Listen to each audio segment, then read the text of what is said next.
doctor. Se escucha bien, ¿verdad? Sí, doctor. ¿Se escucha bien? Sí, doctor. Ya. Bueno, vamos a ver un tema de parasitología, que es una enfermedad muy frecuente en nuestro medio. Se ve muchos casos al año en el hospital de Sucre, en el Santa Bárbara, casos de leishmaniasis en pacientes que vienen de Oriente Boliviano, de los lugares subtropicales como Cochabamba. Vamos a ver leishmaniasis.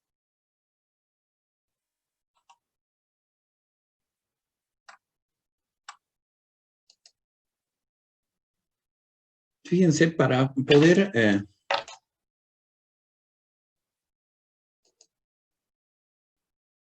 empezar con este tema, vamos a ver que el agente etiológico es un protozoo, ¿vale?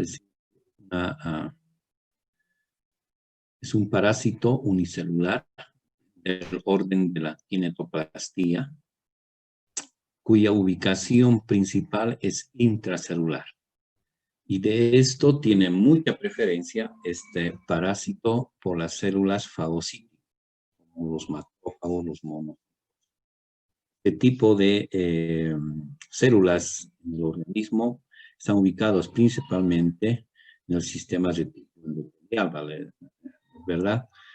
Y la afectación que vaya a dar este parásito es principalmente a nivel de la piel, las mucosas y las vísceras. Hablando de este parásito, vamos a ver que se pueden encontrar más de 20 especies, pero dos subgéneros principalmente, el género Leishmania y el género Viania. Estos dos géneros van a ser los causantes de esta enfermedad llamada leishmaniosis.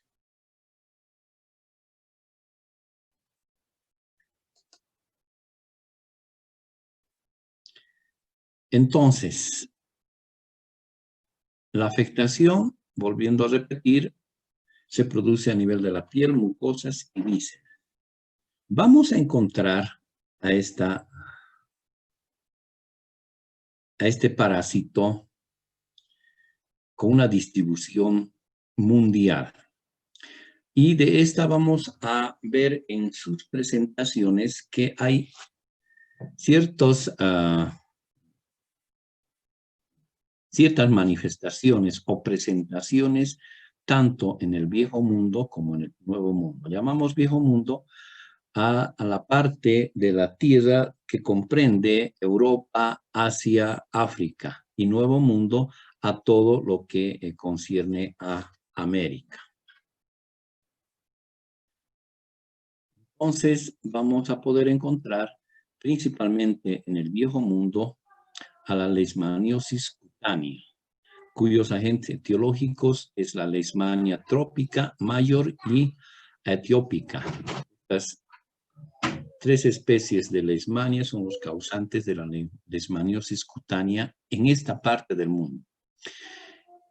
En nuestro continente, en América, vamos a encontrar algunos polos complejos de leishmania, los cuales vamos a encontrar el complejo de leishmania, con el complejo de leishmania mexicana y leishmania brasilensis. Estos tres complejos van a ocasionar la presentación de leishmaniosis a nivel cutáneo mucoso y visceral. Entonces, podemos indicar que la leishmaniosis visceral, parte del mundo, es causado por la Leishmania donovani, el complejo de Leishmania donovani, concretamente por la especie Leishmania donovani, la especie donovani chagasi, conocido esto en el Viejo Mundo como Leishmania donovani infantum. Ya, definiendo qué es la leishmaniosis, podemos indicar que es una enfermedad zoonótica causada por varias especies del género Leishmania. Es una histoparasitosis, como es un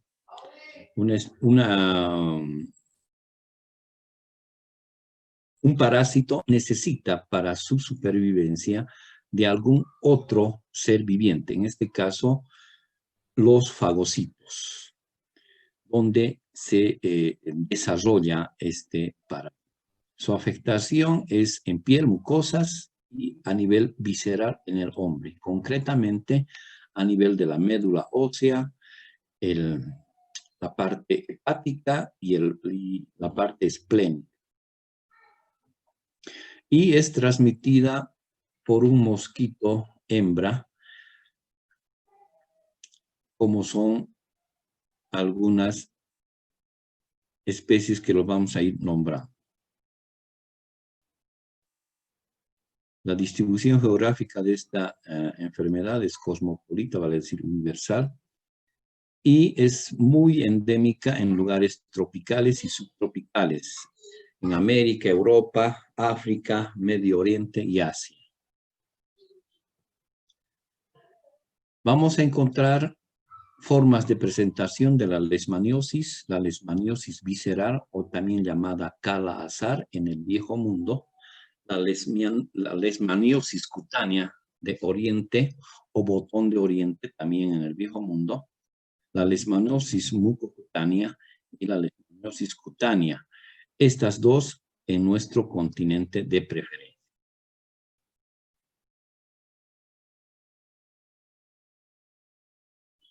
En cuanto a los agentes etiológicos, podemos dividir en este cuadro claramente aquellos agentes etiológicos del Viejo Mundo y del Nuevo Mundo.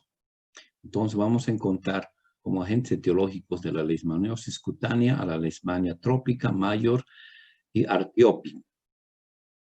Y en la leishmaniasis visceral, el complejo Donovani con la especie de Leishmania donovani, la especie de Leishmania donovani infantum. Dos formas en la parte visceral. En nuestro continente vamos a encontrar a la leishmaniosis cutánea, los complejos de Leishmania mexicana y brasilensis. Y la leishmaniosis visceral, la Leishmania donovana chagassi, como agentes biológicos, parasitarios productores de la leishmaniasis, Aquí podemos observar la morfología parásito característico ovalado con su flagelo.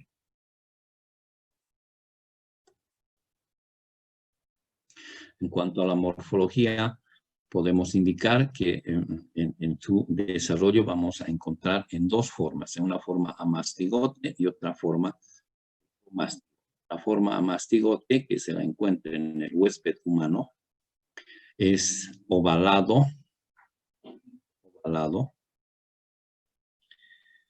inmóvil, mide más o menos de 2,5 a 3,5 micras, tiene una membrana y tiene un cinetógrafo. ¿Ya? En cambio, el promastigote es, de preferencia está en el huésped intermediario, vale decir, en este caso, en el hembra, es alargado, mide 18 micras, tiene un núcleo, tiene un befaroblasto de donde nace un flagelo corto.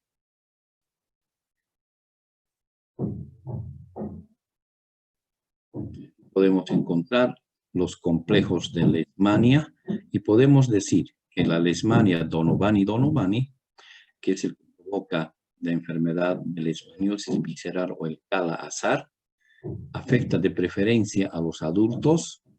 Esta especie, no se olviden, no hay un reservorio bien conocido y el transmisor es el Phlebotomus, ¿ves? Que es el mosquito, es el agente de la enfermedad.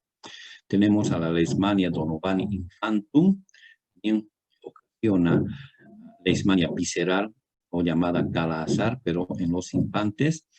Y si el reservorio es el perro y el transmisor es el mosquito Phlebotomus chinensis. También el Phlebotomus ariasi y martini.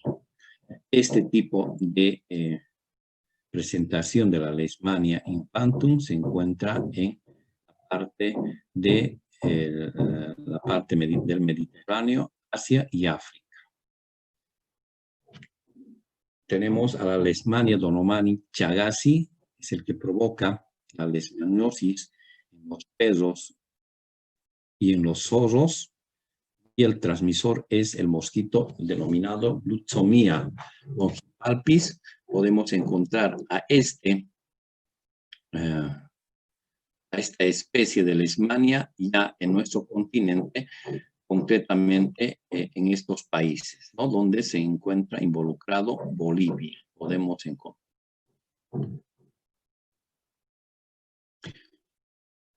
Tenemos al complejo Leishmania trópica. Esta tenemos a la Leishmania trópica, que es el que ocasiona la Leishmania o botón de oriente de tipo seco. No se conocen reservorios representativos, pero sí los transmisores son el Phlebotomus papatasi sergenti.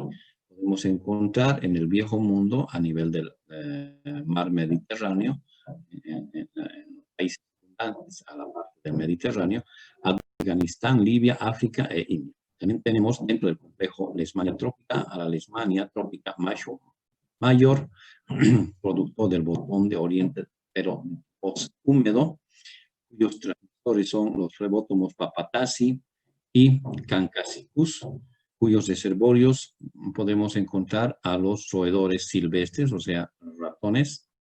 Concretamente podemos ver este tipo de Leishmania, lo mismo a nivel del Mediterráneo, Afganistán, Libia, África e India.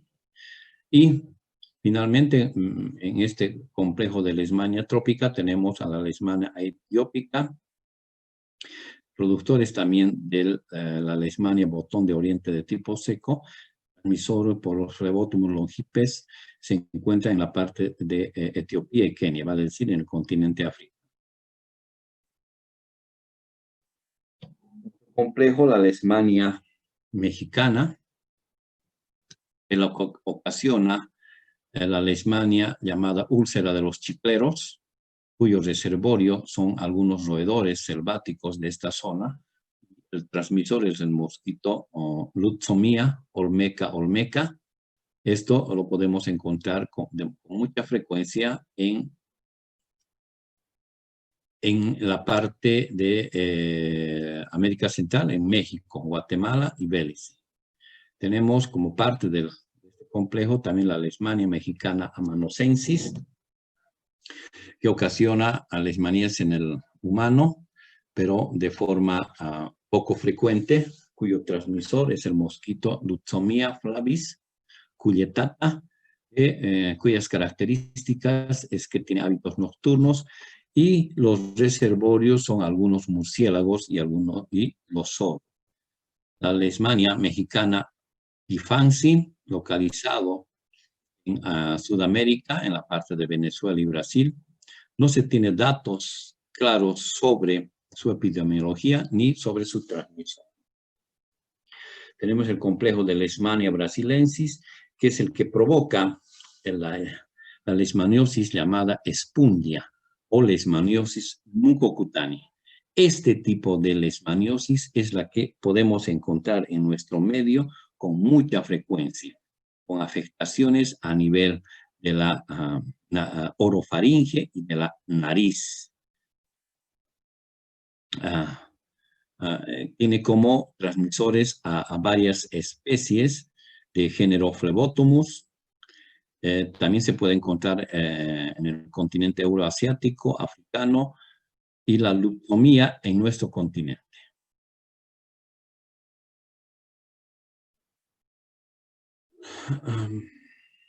En cuanto a la epidemiología, podemos decir que el cala-azar clásico, que se ve con frecuencia en la India, tenemos como transmisor identificado los flebótomos, el Pala-Azar infantil o infantum, que está en el Mediterráneo, también el flebótomus, o sea, el mosquito, que encontramos en esta zona, la úlcera de los chicleros, transmisor, el mosquito Lutzomia. Aquí podemos apreciar ya los vectores. Estos son los vectores transmisores. Encontramos en México, Guatemala y Belice, ¿verdad? La leishmaniosis mucocutánea, el transmisor, el Lutzomia, hembra, muy frecuente de encontrar en Perú, Ecuador, Bolivia, Colombia y Venezuela. Entonces, el agente, el vector transmisor de la leishmaniasis es la Lutzomia en nuestro medio.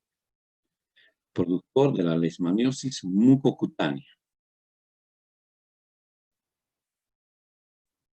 ¿Qué podemos decir en cuanto al ciclo biológico? Aquí tenemos un cuadro del CDC que es muy representativo de lo que sucede en el comportamiento del parásito.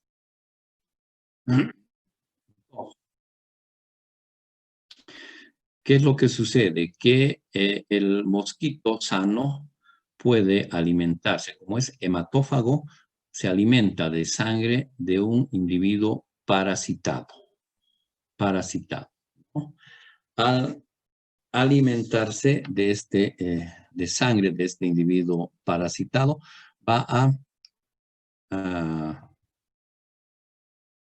se va a alimentar de sangre y de elementos de leishmania de aspecto amastigoto,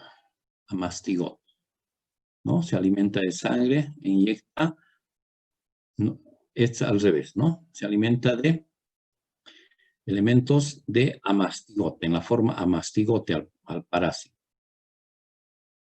Dentro del intestino del mosquito se va a multiplicar, van a invadir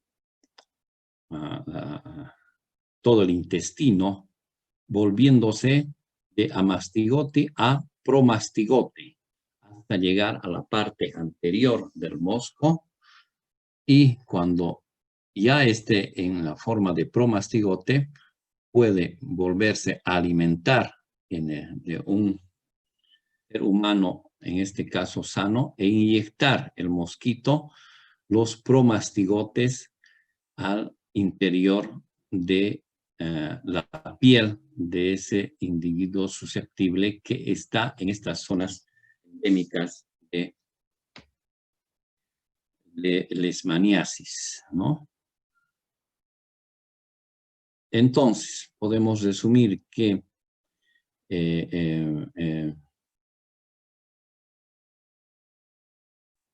cuando el mosquito sano se alimenta, va a alimentarse e introducir mediante succión a mastigotes en el interior de su intestino, va a transformarse en promastigote.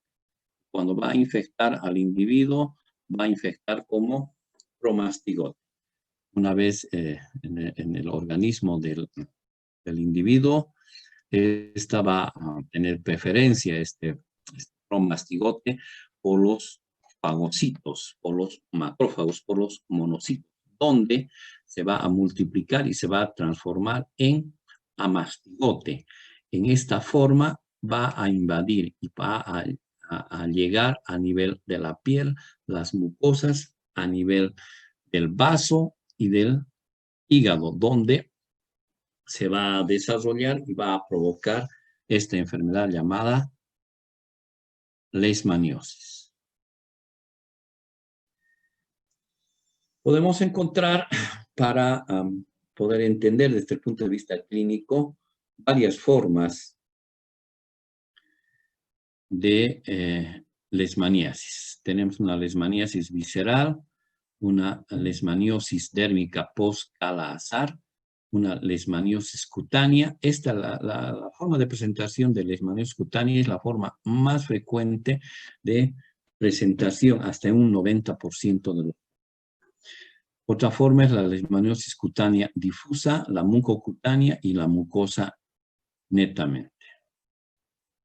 Entonces, si nosotros hablamos cuáles son las manifestaciones de la leishmaniasis desde el punto de vista clínico, podemos decir que en la leishmaniosis visceral, el paciente va a presentar un gran compromiso del estado general.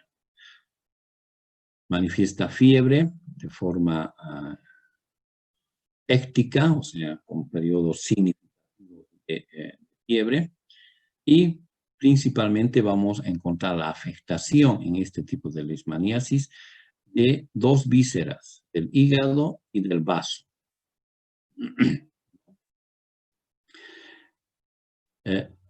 Cuya característica es que van a aumentar de volumen de forma significativa, gigantesca, haciendo que el abdomen de estos enfermos parasitados con la leishmania puedan adquirir abdómenes prominentes, bien significativos. Hay pérdida de peso, hay anemia, pueden llegar a la caquexia estos individuos parasitados y pueden tener cambios en la pigmentación. Allá en la India también se llama a este tipo de leishmaniasis visceral la enfermedad negra por la hiperpigmentación que logran tener estos individuos. Si nosotros hiciéramos un estudio histopatológico, podemos encontrar a mastigotes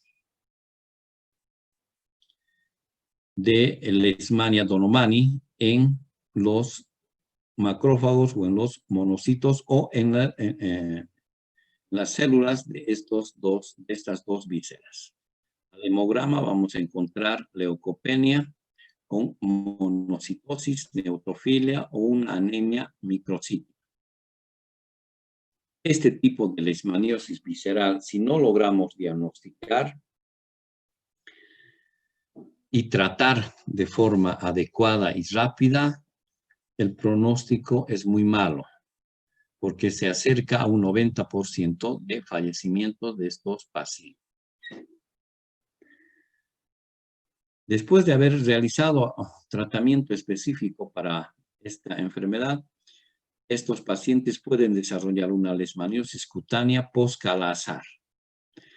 Esta leishmaniosis se caracteriza por la formación de nódulos cutáneos porque hay infección de los macrófagos. Vamos a ver algunas imágenes de estas enfermedades de un momento.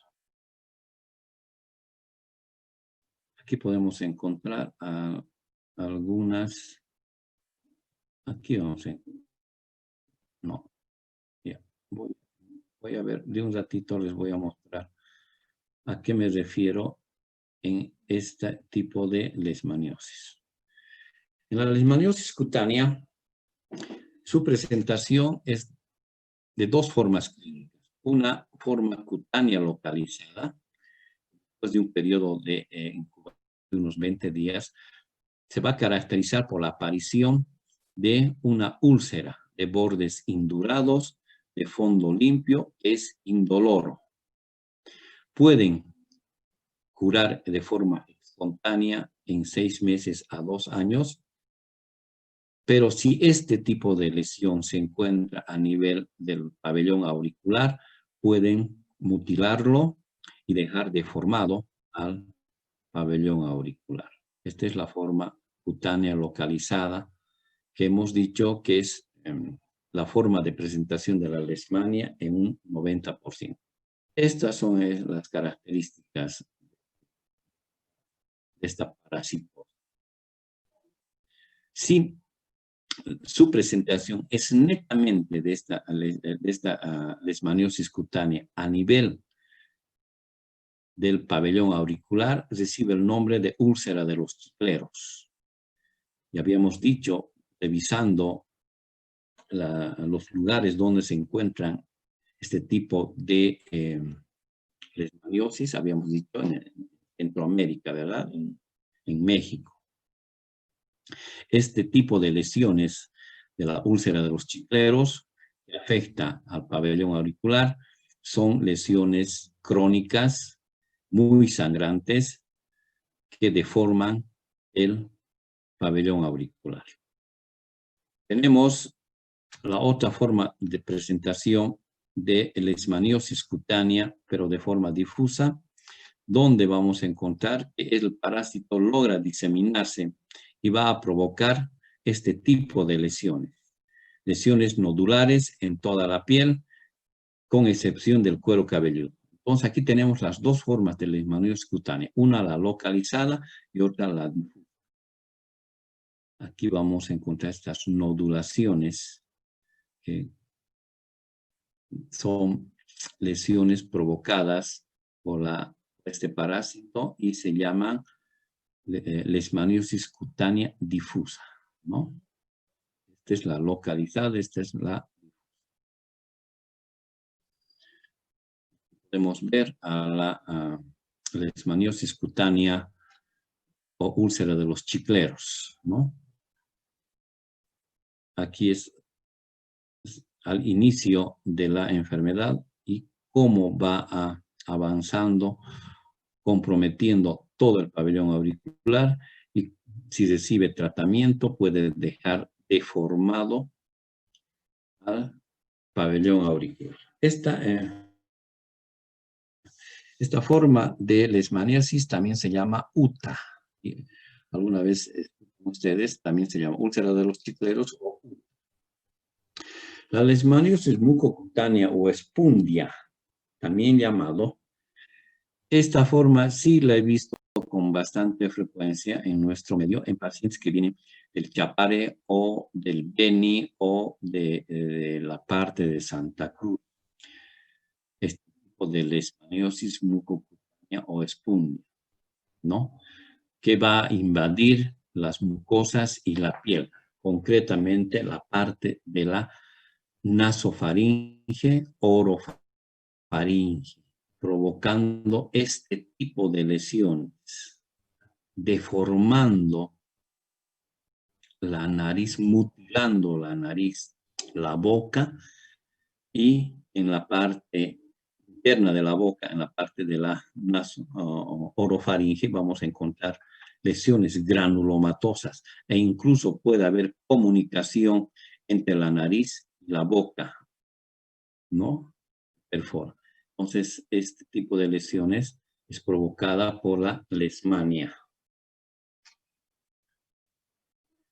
Aquí hay un signo que yo no lo he podido ver en estos pacientes, pero es la cruz de Escomel, que se puede ver al pedir al paciente que abra la boca y vamos a poder... Y es un signo de leishmaniosis mucocutánea.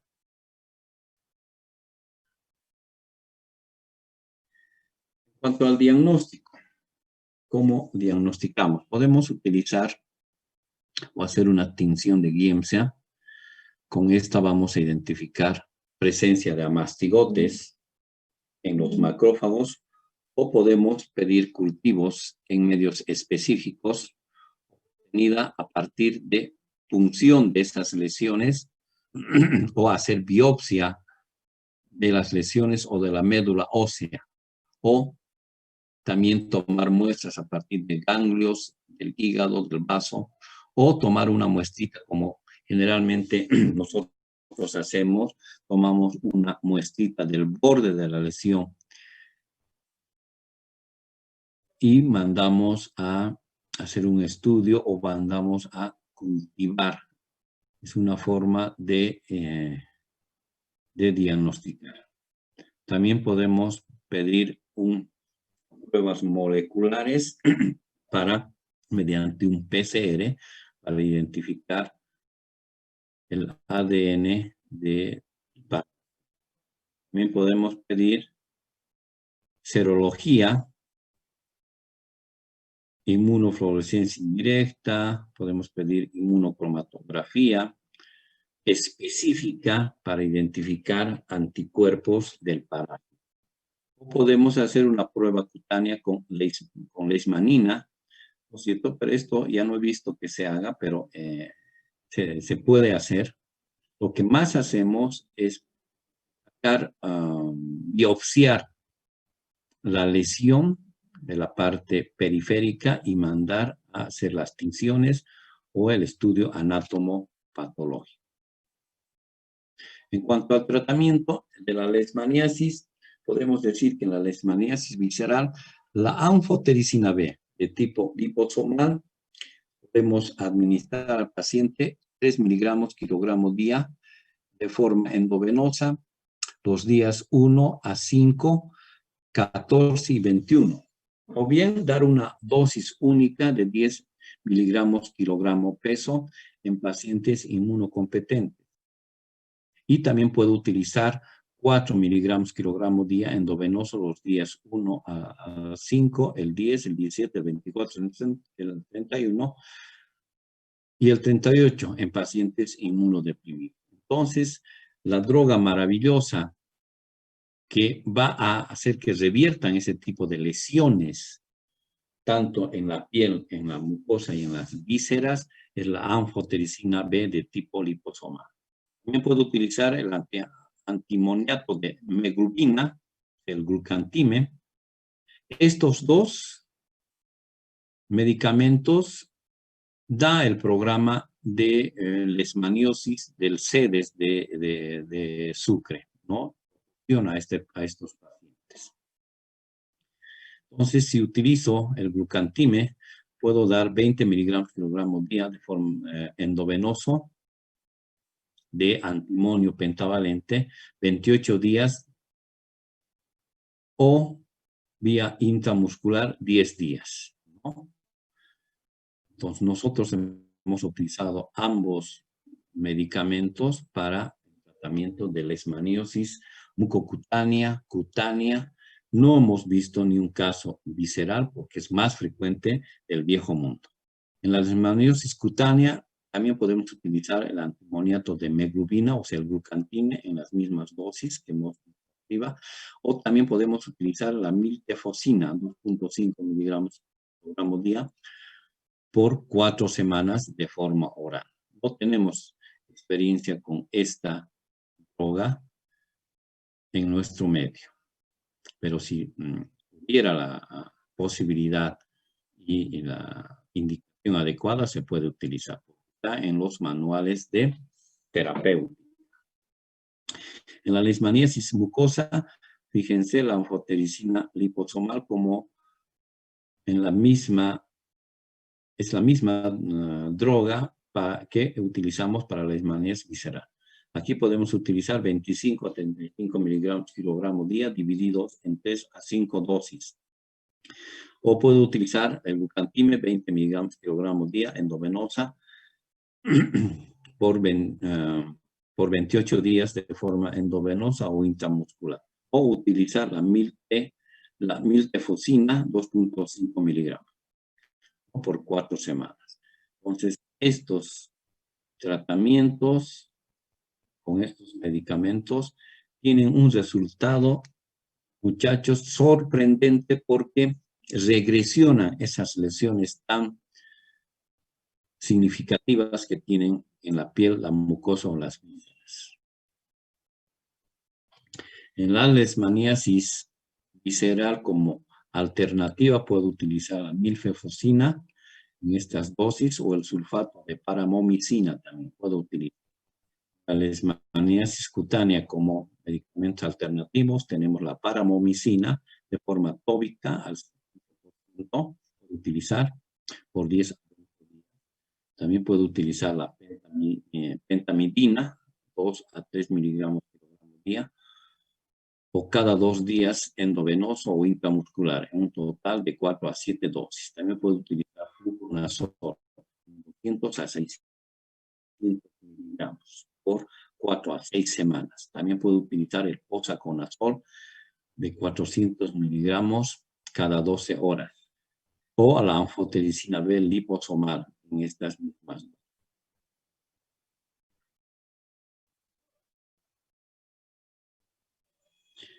Con este tratamiento que hemos indicado, fíjense la respuesta en los pacientes.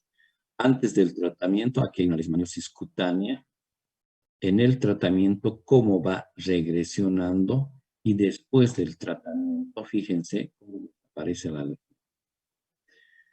Es muy efectivo el tratamiento, pero a veces recidiva después de algún tiempo o cuando no se ha completado el tratamiento. Aquí también tenemos una leishmaniosis mucocutánea antes del tratamiento, durante el tratamiento, y fíjense cómo ha regresionado las lesiones con el tratamiento que se ha realizado. Aquí tenemos una leishmaniasis visceral infantil con este tipo de abdomen bien aumentado de volumen por el aumento de volumen del hígado y el vaso. Y fíjense cómo desaparece, regresiona y vuelve a la normalidad con el tratamiento.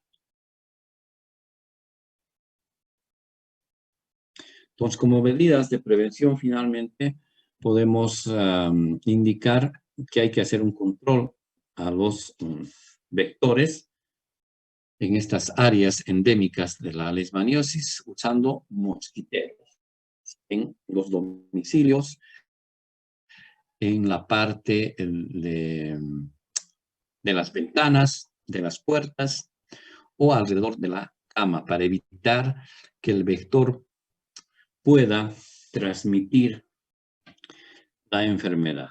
También puedo fumigar para eliminar al vector, puedo utilizar fumigación o puedo utilizar repelentes. Y lo que evidencia es de que tenemos que erradicar, detener al agente transmisor, como es el mosquito hembra. Y la literatura indica que hay vacunas para leishmania y estos dos tipos de vacunas que refiere a la literatura que no tengo referencia en uso aquí, no hemos utilizado este tipo de vacunas, pero sí, ya hay en la literatura mencionada. Bueno, con esto concluiríamos la revisión de esta patología llamada leishmaniasis. No sé si todavía tenemos tiempo. Si alguien ha tenido alguna experiencia, nos pueda hacer algún comentario o pueda vertir alguna pregunta sobre el tema. Dejo abierto para que puedan participar.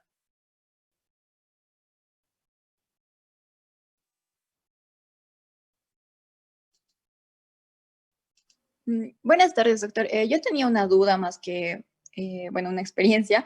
¿Puede afectar la leishmaniasis a nivel ocular y este podría llegar a lesionar en gran medida el ojo? ¿O solamente se puede presentar a nivel de la nariz y la mucosa oral?